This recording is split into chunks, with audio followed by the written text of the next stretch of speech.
Muito bem, de volta aqui com o Povo na TV, já na companhia de Davidson Cavalcante, 12 horas e 9 minutos. Boa tarde, professor. Boa tarde, meu amigo Walter, vulgo tiozão da massa. Ó, 3 assuntos importantíssimos para o senhor fazer análise aqui para a gente. A gente começa primeiro com a PEC aí dos cortes de gastos do governo.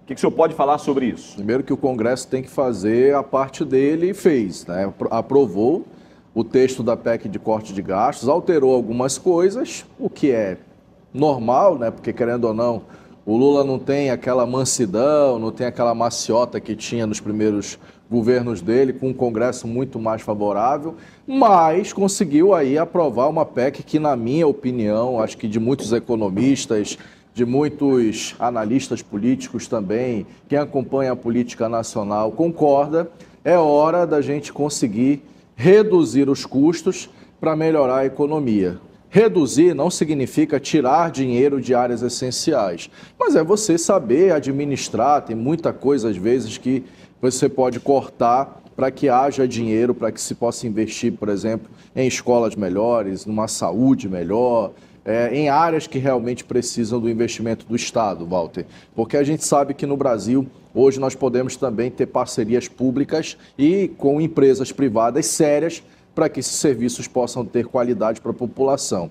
2 coisas chamou a atenção nessa PEC do corte de gastos. E aí eu vou falar como cientista político, vou falar para você que está em casa aí o que isso significa. A primeira delas tem a ver com abono salarial. Grande parte das pessoas que vivem no Brasil, que recebem até 2 salários mínimos, têm direito a um abono salarial. É uma espécie de 14º salário, que vem geralmente nesse mês de dezembro. Pega aí praticamente a semana do Natal. Houve uma mudança, sim, que pode diminuir o número de beneficiários do abono. Ou seja, hoje quem tem direito, vamos supor, até 2 salários mínimos, recebe. A tendência do governo é propor um aumento desse valor, que ultrapasse mais ou menos aí R$ 2.500 de salário. Ou seja, isso diminuiria o número de pessoas que, de repente, tenham direito ao abono salarial. Qual é a preocupação que eu vejo da parte, principalmente dos aliados do presidente Lula? É o eleitorado do PT. É esse eleitorado que geralmente, majoritariamente, vota no Partido dos Trabalhadores e vota no presidente Lula. Como é que o Lula se tornou conhecido no Brasil? Ele se tornou conhecido justamente pelos programas sociais dos seus primeiros governos. O Bolsa Família, o FIES, que é aquele fundo lá, aquele financiamento estudantil, também as bolsas universitárias, os vales gás, que vem de uma herança do Fernando Henrique Cardoso, mas que o Lula trouxe isso para a massa, para a classe C, para a classe D, para a classe E. A mexida no abono salarial, tiozão, pode sim trazer um problema eleitoral para o PT, porque a gente sabe que grande parte desse contingente que recebe esses benefícios são eleitores de Lula. E se o Lula está pensando em eleição, é algo que precisa bater na cabeça como é que isso vai ser feito. Só para fechar esse comentário, outro ponto também que foi tocado é os super salários dos servidores públicos. Nesse ponto, não tem nem como a gente não dizer que é necessária uma intervenção. Segundo o texto, nenhum servidor público, a princípio federal, mas isso deve se estender a estados e municípios, pode ganhar mais que um ministro do Supremo Tribunal Federal, que recebe hoje R$47 mil de salário. Já é muito, né, tiozão, se a gente pensar na realidade do Brasil. Mas a ideia de cortar super salários também é você reduzir a máquina pública e fazer com que o dinheiro possa ser investido em outras áreas e acalmar o mercado financeiro. Você que fica aí se perguntando quem é esse mercado, que às vezes fica ali irritado e o dólar sobe, o dólar baixa, o dólar às vezes está nas alturas, as coisas ficam caras. O mercado são acionistas, são empresários, são pessoas que observam a movimentação financeira do país e que acenam para quem está fora se vale a pena investir dinheiro no Brasil ou não. Se o país politicamente não está legal, é difícil alguém querer investir dinheiro. É igual você. Você vai colocar seu dinheiro onde você não tem segurança, você vai querer comprar um produto que você sabe que vai te dar trabalho depois e você vai gastar o dobro para trocar.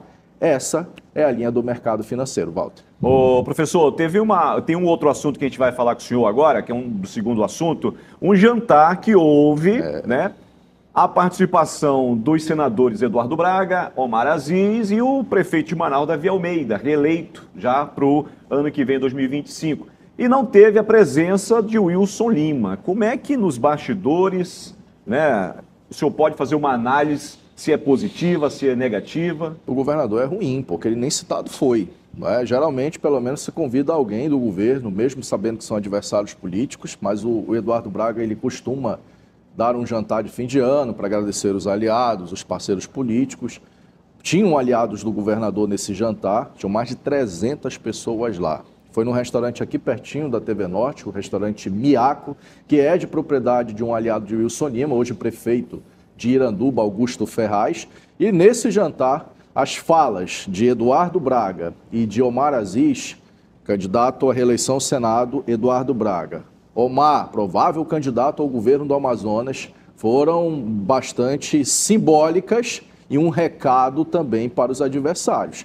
Quando eles falam, por exemplo, citando a escola de Amazonino Mendes, citando o velho Amazonino, estamos aqui formando um novo grupo político e ninguém ganha nada sozinho, muito menos na política.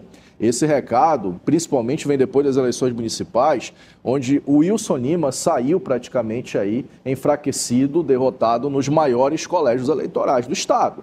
Manaus, onde cidade não foi para o segundo turno, Parintins, onde Brena Dianá perdeu para Matheus Assayag, aliado de Omar, de Braga e de Bigarcia e Saulo Viana, por exemplo.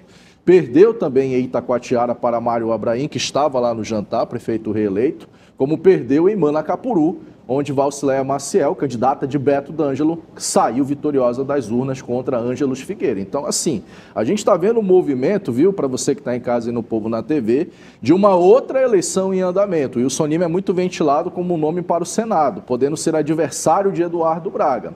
Mas quer minha opinião sincera? Olha que para muita gente Eduardo Braga já estava ali, ó, vestindo o pijama da aposentadoria. Não foi o que se viu. E cada vez mais fortalecido em Brasília, sendo o relator da reforma tributária, que deu uma evidência gigantesca ao senador do MDB, é sim um grupo político que está se construindo com lideranças antigas e jovens e dando ao senador Eduardo Braga musculatura para disputar mais uma eleição e com grandes chances de ser reeleito, se a gente pensar nessa estrutura que está sendo montada, tiozão. Eu ia perguntar para ti se tinha peixe sendo fritado lá, né? Tinha, né? Tinha peixe, tinha jaraqui, tinha bodó e o nosso tambaqui. É isso, comeram bem. Tem um outro assunto também, que inclusive eu quero deixar aqui na tela, que viralizou nas redes sociais, muita gente comentando sobre isso. Isso aqui, ó, uma cédula de dólar, né? Possivelmente aqui de uma moeda de $1, e com a foto do Lula. Como é que ganha, qual é a repercussão disso? Porque tem, inclusive, políticos envolvidos que fizeram essa, não sei se chama de uma brincadeira de mau gosto, de uma sátira. Como é que a gente pode fazer uma análise com relação a isso? A gente não pode censurar tudo que acontece no país. Ontem eu vi um meme que dizia assim, o real estava lá, deitado com uma sonda, e o médico perguntando, e o dólar diz que perguntava para o médico. O real perguntava para o médico, cadê o dólar? Ah, já teve alta, quer dizer, olha a sátira, né? A ideia, por exemplo, de que o dólar está em alta e o real está em baixa. Então, quer dizer, a gente tem que entender o seguinte, o momento do Brasil não é um dos melhores da economia. Vamos colocar na balança. Você que vai fazer sua ceia de Natal, tá aí. Tiozão, Bárbara, vocês já falaram aqui de vários produtos que podem substituir o peru, por exemplo, que está caríssimo. Não é aquela ceia robusta, sabe, com aquela mesa farta, não, as pessoas estão economizando. Eu viajei agora para o sul do país, também lá as coisas não estão tão baratas assim, apesar de estarem até mais baratas que aqui no estado pela logística. Mas a gente tem que entender que quando o dólar está em alto, muitos produtos que nós consumimos acabam ficando mais caros. Há quanto tempo você não compra um azeite para sua casa? Um azeite de oliva. Há quanto tempo, por exemplo, você não compra determinadas polpas de frutas para sua casa? Há quanto tempo, por exemplo, você vai na panificadora e não sai com duas sacolas de pães franceses, que dependem, por exemplo, do trigo que é importado? Quando você vai fazer uma viagem, você não nota que fica mais cara a passagem de avião, porque o preço do petróleo é em dólar, não é em real? Ou seja, que é um produto importante para o combustível, seja de aviação ou automotivo? É isso, caro telespectador. Se você está analisando que o seu bolso está apertando, é porque nós temos um dólar que está nas alturas e uma taxa de juros que acaba sendo alta. Então tudo fica caro, é natural que a oposição aproveite o momento para justamente criticar o governo. Temos uma eleição em andamento. Lula é candidato, a princípio, à renovação do seu mandato. E se o dólar não baixar, isso também dá ao presidente uma dor de cabeça e ao governo com um outro segmento eleitoral, que são os empresários, os investidores.